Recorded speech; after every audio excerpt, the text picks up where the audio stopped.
Good afternoon, ladies and gentlemen, and welcome to the Masimo third quarter 2025 earnings conference call. The company's press release is available at www.masimo.com. At this time, all lines have been placed on mute to prevent any background noise. After the speaker's remarks, there will be a question and answer session. I'm pleased to introduce Eli Kammerman, Masimo's Vice President of Business Development and Investor Relations. Thank you. Hello, everyone. Joining me today are CEO Katie Simon and CFO Mike Young. Before we begin, I'd like to inform you that this call will contain forward-looking statements. Actual results may differ materially from those expressed or implied as a result of certain risks and uncertainties. These risks and uncertainties are described in detail in our periodic filings with the SEC. Also, this call will include a discussion of certain financial measures that are not calculated in accordance with generally accepted accounting principles, or GAAP. We generally refer to these as non-GAAP or adjusted financial measures. In addition to GAAP results, these non-GAAP financial measures are intended to provide additional information to enable investors to assess the company's operating results in the same way management assesses such results.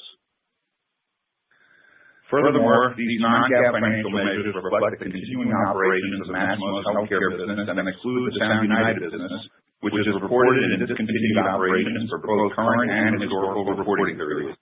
Therefore, the financial measures we will be covering today will be primarily on a non-GAAP basis, unless noted otherwise. Reconciliation of these measures to the most directly comparable GAAP financial measures are included within the earnings release, earnings presentation, and supplementary financial information on our website. Investors should consider all of our statements today, together with our reports filed with the SEC, including our most recent Form 10-K and 10-Q, in order to make informed investment decisions. I'll now pass the call to Katie Simon. Thank you, Eli, and good afternoon, everyone. I just want to do a quick speaker check because we're getting feedback that there's a big echo. Is there any possibility that the echo is caused by our computers? I'm not logged in to the call. Okay. Anybody else? I'll just keep going. As I complete my first 9 months at Masimo this week, we are pleased to share that once again we delivered strong results.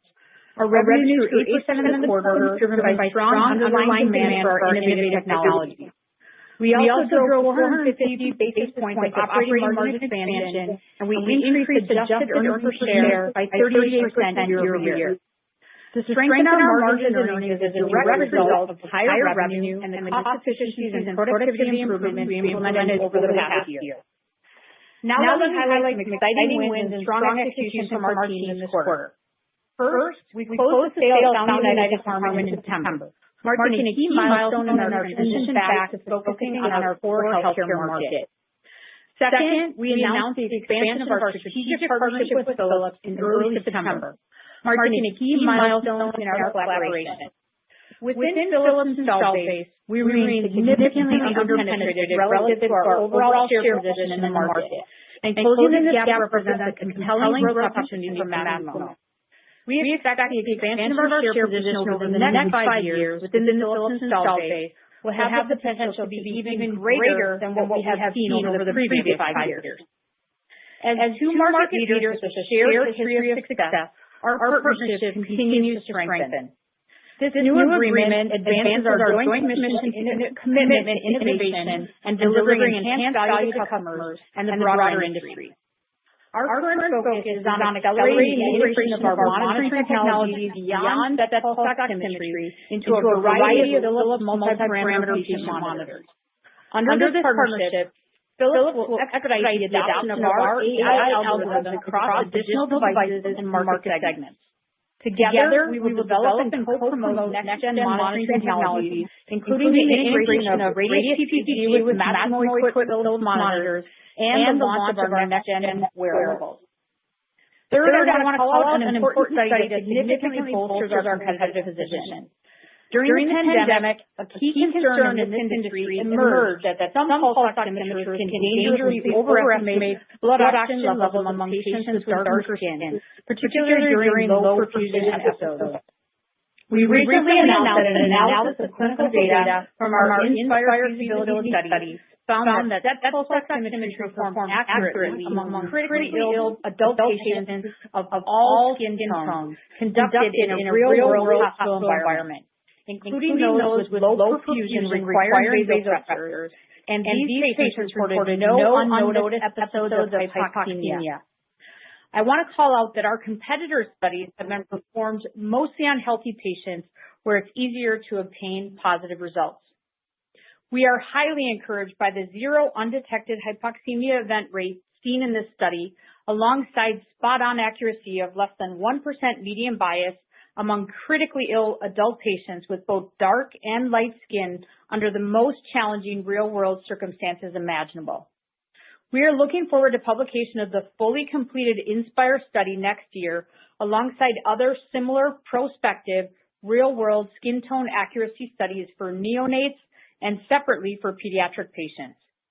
We believe this new data clearly demonstrates our superior performance for all patients, regardless of skin tone. We're going to try to disconnect and reconnect. Wait, it's good? Okay. Our sales teams are armed with this new data to continue to drive growth into new accounts. Overall, we're confident in our technology's performance where accuracy matters most, at the bedside, during motion and low perfusion in the setting of critical illness and procedural care. Now let me recap our strategic and financial goals and the progress we are making. We continue to invest in our core healthcare business to position for strong, sustainable, long-term growth. Specifically, we are focused on driving 3 waves of growth ahead. First, elevating commercial excellence. Second, accelerating intelligent monitoring. And third, innovating wearables. In terms of commercial excellence, we are continuing to leverage our leadership position in pulse oximetry to broaden our impact on patients across other advanced monitoring categories. We are consistently winning broader contracts as evidenced by the growth we are seeing in advanced monitoring. Recently, we had a big win for capnography with one of our key accounts in the Southeast region that will drive significant capnography growth within the territory. Collaborations like these exemplify our ability to leverage our portfolio to drive growth and deepen relationships with customers that will create more diversified revenue streams over time. In our second wave, accelerating intelligent monitoring, we are very focused on using AI and machine learning to upgrade our sensors and create next-gen monitors. A key part of this is taking the incredibly advanced algorithms the team had developed for use outside the hospital and redeploying these into sensors for use inside hospitals. One specific example we are working on is to leverage our de novo grant for opioid halo that was cleared in April 2023 for detection of opioid-induced respiratory depression, to create a hospital solution that can be integrated into our next generation of smart sensors and AI-enabled patient monitors that are going to launch next year. In 2026, CMS is going to require hospitals to report opioid-related adverse events as a new electronic quality measure required reporting. Our new technology detecting OIRD with our smart sensors will help hospitals keep these patients safe and meet the reporting requirements. This is one of a number of exciting AI-enabled sensor opportunities that we have and that we are planning to launch in the future. As I covered last quarter, our third wave of growth will come from innovating wearables. We recently announced the finding of a new study from Dartmouth-Hitchcock Medical Center demonstrating that surveillance monitoring with Masimo SET pulse oximetry and patient safety net is operationally cost-effective and saves hospitals money. For context, previously published Dartmouth clinical outcome studies have shown a 43% reduction in transfers to higher levels of care and a 65% reduction in patient rescues, in addition to 0 preventable deaths due to opioid-induced respiratory depression over a 10-year implementation period. In the latest study, Dartmouth-Hitchcock calculated that each 10% reduction in rescues and transfers achieved through earlier detection led to projected savings of about $350,000 to $400,000 a year, respectively, for 200 general floor beds equipped with Masimo monitoring, which broke down to over 5,500 per rescue event prevented and about 10,700 per higher level of care prevented. We are confident these findings will apply to the other health systems adopting a curb-to-curb strategy of continuously monitoring all patients inside the hospital. In terms of additional growth opportunities, our diverse portfolio of wearable technology and telehealth solutions continues to be successfully piloted globally to address numerous unmet patient needs. We look forward to sharing more details of our intelligent monitoring of wearable innovations at our upcoming Investor Day on December 3rd. Before I close, I want to thank our global team for their hard work and commitment this quarter. With our highly innovative technologies, we have a unique opportunity to improve outcomes for millions more patients around the world. Our focused execution once again demonstrates the benefits of our recurring revenue contracts and the durable growth profile of our business.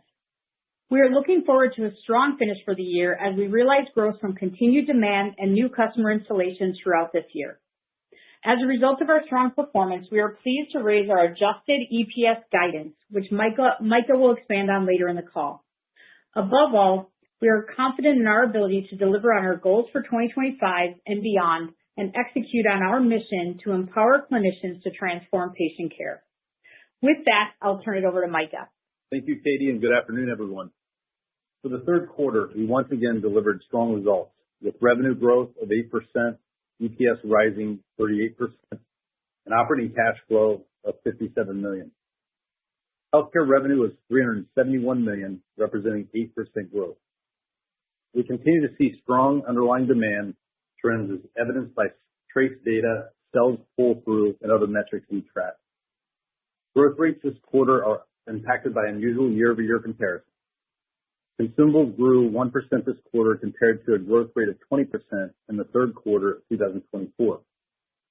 Capital equipment and other revenues grew 67% this quarter compared to a decline of 33% last year.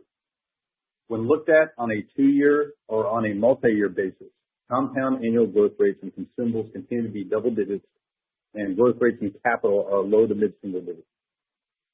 The incremental value of new contracts secured in the third quarter reached $124 million, marking a robust year-over-year increase of 48%.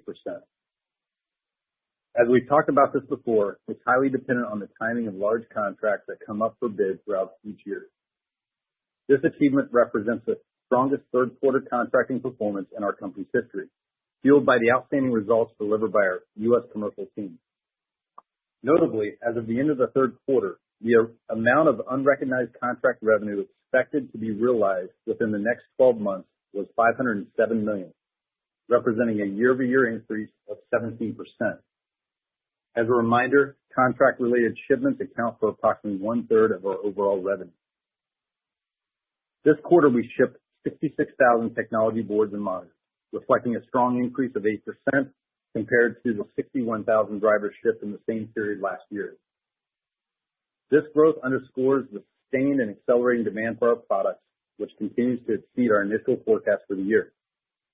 Moving down the P&L, our gross margin of 62.2% experienced a decline of 70 basis points compared to the prior year due to tariff impacts outweighing operational improvements. While operational enhancements contributed to a gain of 70 basis points, tariff-related costs caused a margin erosion of 140 basis points. Tariffs increased our cost of sales $5 million this quarter, aligning with our expectations. Our operating margin of 27.1% increased by 450 basis points year-over-year, driven by operational improvements of 590 basis points, partially offset by a tariff impact of 140 basis points. The cost optimization measures implemented late last year have contributed to solid margin expansion this year despite tariff pressures. Excluding the effects of tariffs, operating margin for this quarter would be 28.5%. We are proud of the substantial margin expansion our team has achieved in recent years and are confident in our ability to continue improving margins going forward. Our margin expansion, alongside solid revenue growth, was a key factor contributing to adjusted earnings per share of $1.32, representing a 38% increase from the prior year. We generated strong operating cash flow of $57 million and secured net proceeds of $328 million from the strategic divestiture of Sound United in late September. These proceeds were proactively deployed to repay $56 million of outstanding debt and to optimize capital structure through repurchasing $163 million of common stock by the end of the third quarter. The remaining proceeds were further invested in repurchasing an additional $187 million of common stock in the fourth quarter. Collectively, we have returned $350 million of capital to shareholders through the repurchase of 2.4 million shares over the third and fourth quarters, underscoring our disciplined approach to capital deployment and our unwavering focus on enhancing long-term shareholder value. Now, moving to our updated fiscal 2025 financial guidance. We are tightening our full-year revenue guidance to be in the range of $1,510 million to $1,530 million, compared to a prior guidance range of $1,505 million to $1,535 million. Changes in our revenue guidance are driven by three factors. First, we are tightening the revenue range by $5 million on the top and bottom end. Second, we are accounting for foreign exchange benefits of $4 million realized today. And third, we are accounting for the impact of a switchover to a distributor model in some international markets that creates a $6 million headwind to our full-year revenue guidance that has no impact on profitability. Please keep in mind that we have an extra selling week in the fourth quarter of this year. This contributes approximately 1 point to full-year 2025 growth. As a reminder, this benefit has been primarily offset through this fiscal year by a variety of factors, including revenue lost from discontinuing product lines at the end of 2024, our shift to a distributor model in some international markets, among other factors. In 2026, we will return to a typical 52-week fiscal year and provide more details when we initiate formal 2026 guidance. Moving down to P&L, we are raising our operating margin guidance to be in the range of 27.3% to 27.7%, representing an increase of 25 basis points at the midpoint versus our prior guidance range of 27% to 27.5%. And we are raising our earnings per share guidance to be in the range of $5.40 to $5.55, compared to our prior guidance range of $5.20 to $5.45.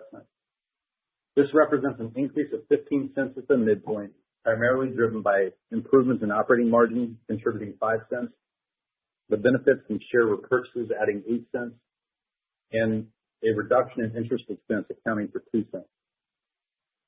In conclusion, our third quarter results highlight the strong underlying demand for our products despite challenging year-over-year comparisons.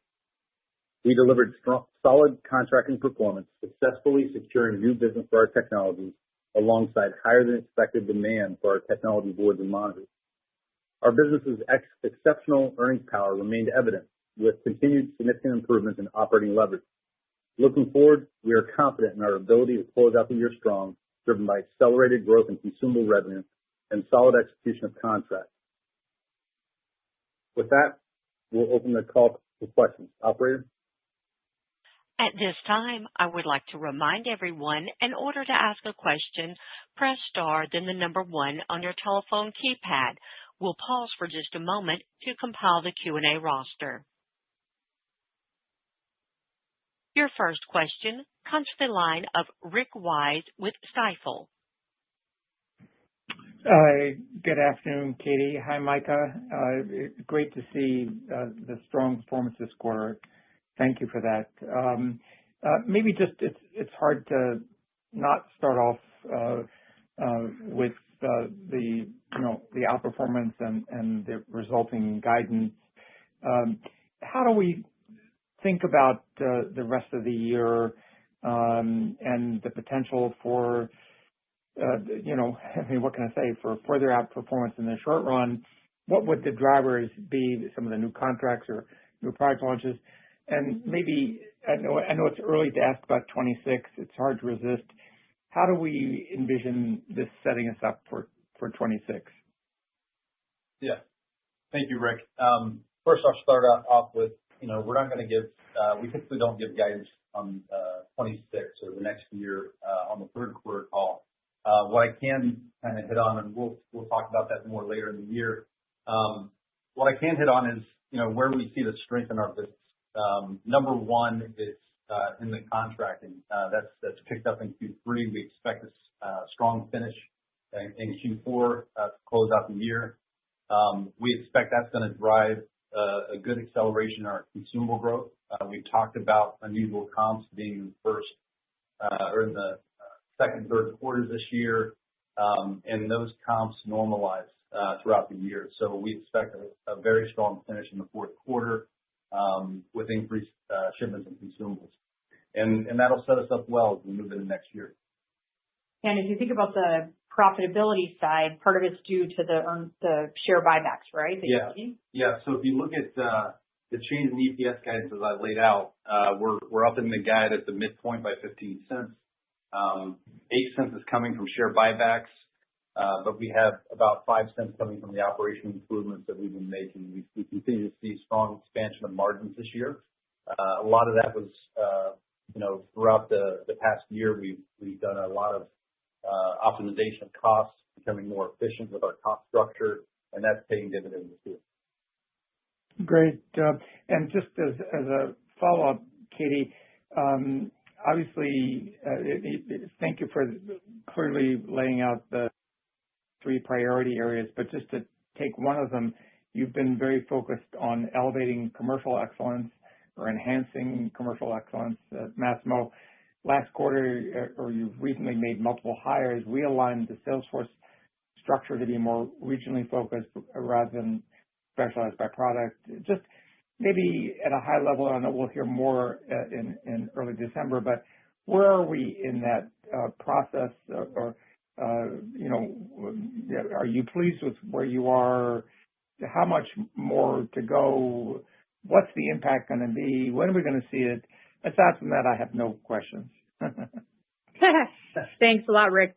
So yeah, I like how you said that essentially we focus on enhancing and elevating, and it's really focused on our specialty categories to give them more resources to match our success in pulse oximetry. So you see more of a partnership of our pulse oximetry, top sales force being able to help pull through the reps in the specialty categories.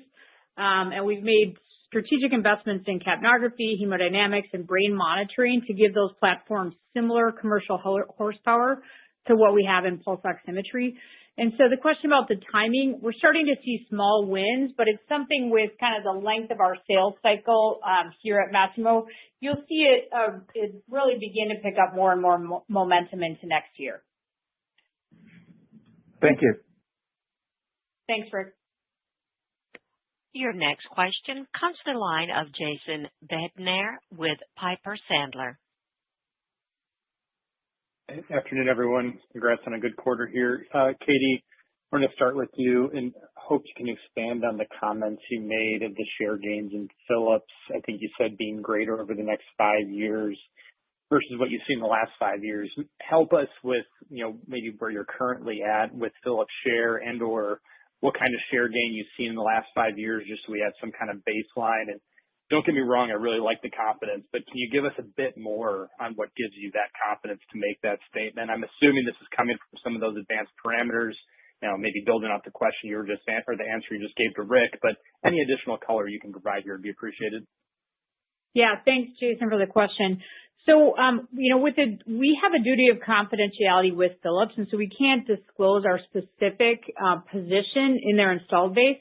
But what we do know is that, when the first agreement was signed back in 2016, Masimo had relatively almost zero, very, very low market share in the Philips installed base. And so we've kind of gotten to a runway, but we still see ourselves as disproportionately low on a relative market share position versus what we are kind of for the whole market, right? So if you think about us as globally in the 50+% market share globally, we're still under-indexed in the Philips installed base, and that's what we see as this opportunity to run in the installed base. Okay, and I'll ask one follow-up and then a separate question. When you answered that question, you think you emphasized globally. Is that the opportunity more so than advanced parameters with Philips? And then, Mike, a question for you here, and sorry, this might be a little long, but I apologize in advance. So the incremental contract figure was really strong. It seems like you're on pace for a normal year or maybe a better than normal year for that metric. But you've been focusing us all on the unrecognized contract revenue figure that's going to be recognized over the next 12 months. That was up 17%. I'm sure you're going to say mid-teens plus is a bit hotter than what we should be thinking about for next year. So, but as we try to aggregate and dissect these data points that we all now have, how would you counsel us to interpret the trend line and that unrecognized contract revenue? Does that give you confidence in delivering on your revenue growth objectives as we look out over the next couple of years? Yeah, let me start there with contract revenue. As a reminder, a third of our revenues are contracted and come through in shipments off those contracts. So that's important to understand. So we're getting good growth, and that's really coming through in our core incremental. That's feeding into the growth that we're seeing in our what's going to be recognized within the next year. And as you know, it's all due to timing, size, duration of contracts, so that can ebb and flow. But we are seeing very good strength, and I think that's going to be a good driver for us. It's not to indicate that our overall revenues grow at that level, but it's good strength coming from the contract wins we're getting this year. So. And just the follow-up question on thanks, Katie. Yeah, Jason, on the relative installed base, I would say it's hard to be specific. I would say it's about equal between those two categories. Okay, very helpful. Thank you. Thanks. Your next question comes from the line of Michael Pollard with Wolfe.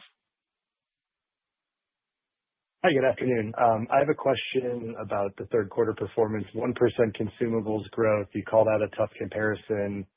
Capital was quite a bit better from a growth perspective. Can you just remind us on the third quarter last year what was unusual about that compare and kind of maybe reassure us that the consumables line specifically will return to a more normal rate of Masimo growth in the quarter in year ahead? Thank you. Yeah, thanks, Mike. So one place to start would be inpatient admission growth last year was running at about 4%. One thing we talked about through the first 3 quarters of last year is we kept seeing a stepped up consumer revenue, and that was being driven by higher ordering patterns from customers. So, it's created a tougher comp, 20% growth last year in the third quarter. And but if you look at it, and what I pointed out to in my prepared remarks is that if you look at it on a 2-year basis or a multi-year basis, you see double-digit growth in consumable revenue. So, and then very similar, we have another kind of comp going the other direction with last year, our capital and other revenues was down about 33% due to timing. And on a 2-year stack basis, that growth rate is more in line with low to mid-single digits. So we're seeing things come through as we expected this year. Again, just facing the unusual comp that we talked about coming into this year. Again, by the time we get to the end of the year, we'll see that normalize out. Yeah, and I think for the follow-up, sorry. I was going to say that we expect to see increased shipments associated kind of in the back half, in the Q4 timeframe. So we also see it kind of accelerating as we get into Q4. For the follow-up, Mike, I just want to ask on the $6 million distributor call out. I just want to understand exactly what that is. So you're shifting from a distributor model to direct, and that's creating the $6 million headwind. Can you confirm that? And then can you also confirm that $6 million, that's new news for your guidance, so you're absorbing that in today's update? It wasn't in there before. Yes. Thank you. That's correct, okay. Mike. So if you look at it, our guidance does include that $6 million revenue headwind for the full year, with a large portion of that coming in the fourth quarter. We are moving to a distributor model in some of our international markets that's causing that headwind. We think this is the best decision as we look forward because It'll give us more durable growth, and it's neutral to our earnings and margins. So we think this is going to drive more sustainable growth within the region. But it's kind of it's going from direct to distributor, not distributor to direct. Okay. Just to clarify, think on the question. Yes. Helpful. Thank you. Your next question comes from the line of Jason Bedford with Raymond James. Good afternoon and congrats on the progress. Just on the last line of questioning on consumables, was there anything kind of one-time-ish in there? Specifically, I guess I'm just looking at the sequential move from 2Q to 3Q.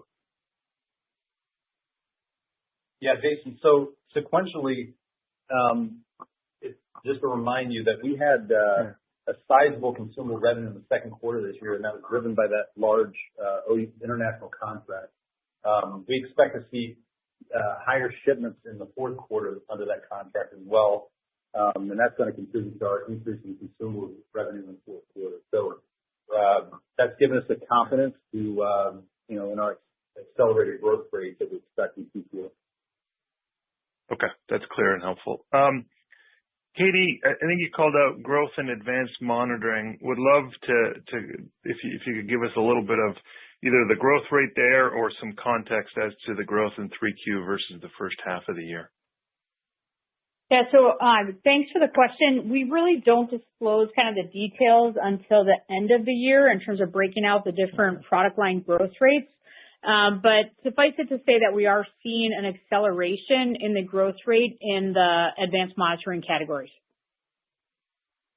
Okay, it's really consistent with the strategy. So it's, we have a goal kind of in that double-digit range for those categories, and so we are seeing us deliver an acceleration of that as we implement the cross-selling strategy. Thank you. Your next question comes from the line of Mike Matson with Needham. Yeah, thanks. So just one on the wearable strategy. So is this really based on products, hardware that you already have, like the W1, and I think you have like sort of wireless pulse oximeter, or is it going to require new hardware? And what's the timing of that, if so? Yes, that's a great question. So we already have launched a product called the Radius VSM, and that product is actually being piloted at 5 major institutions here in the U.S. and then a couple of institutions outside the United States. And, honestly, Masimo has been working on perfecting that technology from pilot basis for the last 2 to 3 years. And so what we're seeing is that over time, we expect to actually go more for a full market launch with that. So that product already exists and is in good shape. Related to the W1 is used more for what I would call telehealth in the hospital to home category. And for that, we do have some pilots that we're working on outside the United States where you have more centralized healthcare where it's easier to do that through virtual hospitals, et cetera. So that product is available, but we haven't actually decided yet how we will launch that inside hospitals. Does that make sense? And then the last product we have is a product called Radius PPG, which is a very simple wrist-worn unit that can tap in and Wi-Fi connect that has a pulse oximeter on the patient's hand. That product is also in pilot phase and would be part of what we're going to get a full connection with the Philips monitors. And so we'll be able to launch that. Right now, we've also piloted that in several cases with Philips. But as that actually gets finalized with Philips with the collaboration, we would be able to launch that. Probably, that's harder to say with the Philips timing, but probably in the next 1 to 2 years. Okay, great. That's helpful. And then just on the AI algorithm, so can you give us some more detail on the timing there? And is this something where you've already, like the opioid monitoring, I think you've already got an FDA clearance or something, but are any of these going to require navigating the FDA? Will it be 510Ks? And, what do you have left to do there, I guess, to commercialize these things? Yeah, so thanks. So the first thing for opioid-induced respiratory depression, or OIRD is easier to say, 10 times fast. But so for OIRD, we actually, as I mentioned, have a clearance for the algorithm. What we are doing is actually submitting it to get it onto our monitor and onto our new smart set technology. So we would imagine that launching towards the end of next year. And so all of this will be covered at our Investor Day the first week of December. Okay, got it. Thank you. Your next question comes from the line of Matt Taylor with Jefferies. Hi, thank you for taking the question. I guess the first one I wanted to ask about was just to clarify on the Q4 guidance. It looks like about 10% growth at the midpoint. So with the extra week, days adjusted, that'd be roughly 6 to 7% growth. And I guess what are the puts and takes impacting the growth rate in Q4? Yeah, so for the fourth quarter growth, we're expecting a stronger or acceleration growth rate from consumables. Capital, we're expecting that to be lower in the fourth quarter.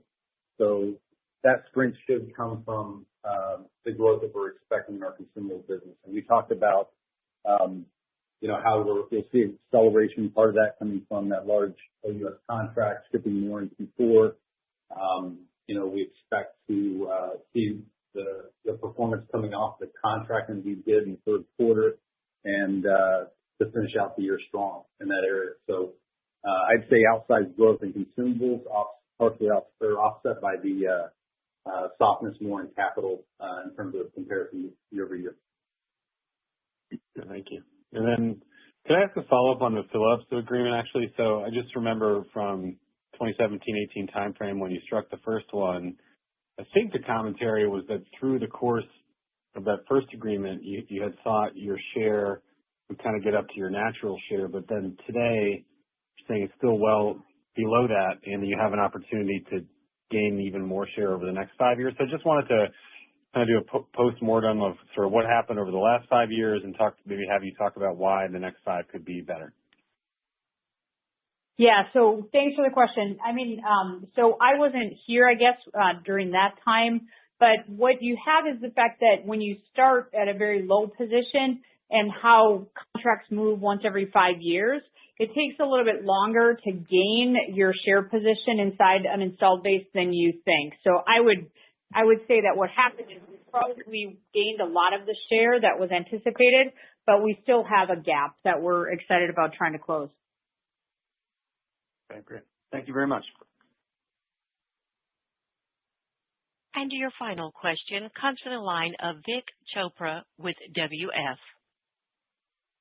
Hey, good afternoon. Thanks for taking the question. Maybe just on Sound United, after using the sale proceeds to repurchase stock and pay down some debt, maybe just talk about what your broader capital allocation framework is going forward. Yeah, thanks, Vic.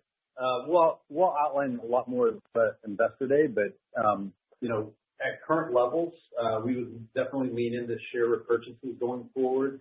We also another important area for us is tuck-in technologies to continue to augment our portfolio in the hospital across whether some of those areas and ways of growth that Katie talked about earlier. So as we look into wearables or some additional sensors or monitoring capabilities in the hospital, that's another area of capital allocation. So those are kind of the two main areas of focus for us, especially with where we're setting the levels. Great. And just a quick follow-up. Appreciate all the color you provided on Philips, but I'm just curious at a high level how this expanded partnership with Philips will influence your product roadmap and perhaps your revenue mix over the next few years. Thank you. So thanks, Vic, for the question. I think that, since the majority of a large portion of our advanced sensors, even all of the Rainbow sensors are sold through the Philips monitors, it's going to, I think, help us to continue with the same product mix. The question is really for advanced monitoring categories, including kind of brain and capnography, et cetera. Can we get a stronger presence? And so some of that is still underway. It takes a while to get our sockets out there. So it's one thing if they can add it, but then it's another for us to be able to get our sockets out there. So I would say it's not going to dramatically change our product mix in the short term, but it will be something that just continues to help us drive our growth and presence. But the mix itself will probably stay about the same.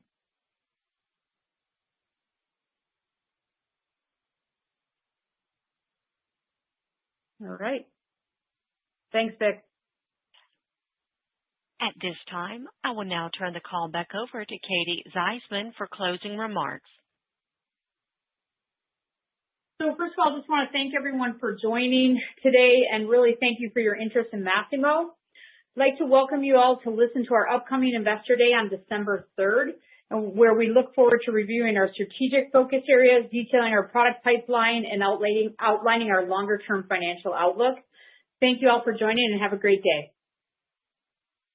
Ladies and gentlemen, that concludes today's call. Thank you all for joining. You may now disconnect.